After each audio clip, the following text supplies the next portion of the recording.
যাত্রী তোলাকে কেন্দ্র করে বেসরকারি বাসের রেষারেষি দেখা যায় আকছাড়। তবে সেই রেষারেষি এবার দেখা গেল দুটি সরকারি বাসের মধ্যে। রেষারেষি এমন জায়গায় পৌঁছায় যে প্রথমে হাতাহাতি ও পরে বাসের কাচ ভাঙারও চেষ্টা করা হয়। উত্তরবঙ্গ রাষ্ট্রীয় পরিবহন সংস্থা ও দক্ষিণবঙ্গ রাষ্ট্রীয় পরিবহন সংস্থা দুটি বাসের মধ্যে এই রেষারেষি সূত্রপাত মুর্শিদাবাদের ওমরপুরে। আর সেখান থেকে সিউড়ির সরকারি বাস স্ট্যান্ডে বাস দুটি ঢুকতে উত্তরবঙ্গ রাষ্ট্রীয় পরিবহন সংস্থার বাসের কাচ ভাঙার চেষ্টা ও মারধরের অভিযোগ ওঠে। যদিও দুই পক্ষেরই দাবি ঝামেলা শুরু করেছে অপর পক্ষই। দক্ষিণবঙ্গ রাষ্ট্রীয় পরিবহন সংস্থার চেয়ারম্যান সুভাষ মণ্ডল বলেন, উত্তরবঙ্গ ও দক্ষিণবঙ্গ রাষ্ট্রীয় পরিবহন সংস্থা আলাদা কিছু নয়, দুটোই একই। এই দুই সংস্থার মধ্যে এমন ঘটনা অভিপ্রেত নয়। ঘটনায় দোষীদের বিরুদ্ধে ব্যবস্থা নেওয়া হবে।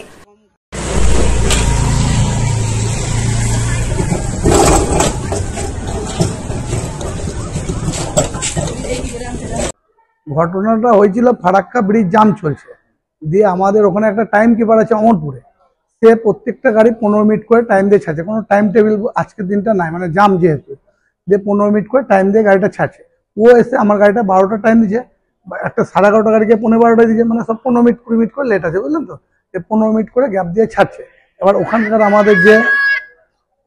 আমাদের যে মানে লোক আছে, মানে আমাদের ডিপার্টমেন্টের এজেন্ট থাকে, তারা গাড়ি ছাড়ে, মানে আমরা কিছু করতে পারি না ওখানে, বুঝলেন তো। যে ওখান থেকে গাড়িটা আমাকে 12টা টাইম দিয়ে 12টায় ছাড়ছি, ও এসে আমার গাড়িটা সামনে লাগিয়ে দিল।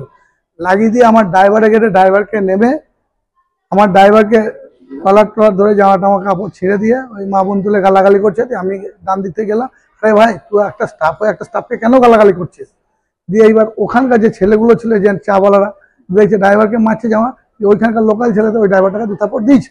আমি তো সিউড়িতে আছি, আর ওটা ঘটনাটা ঘটেছে ওমরপুরে, মুর্শিদাবাদের ওমরপুরে যে সাউথ বেঙ্গলের যে গাড়িটা, ওই গাড়িটার টিকিট সেলিং এজেন্টই চালায়, টিএসএ দিয়ে চালায়, মানে প্রাইভেটকে দিয়ে।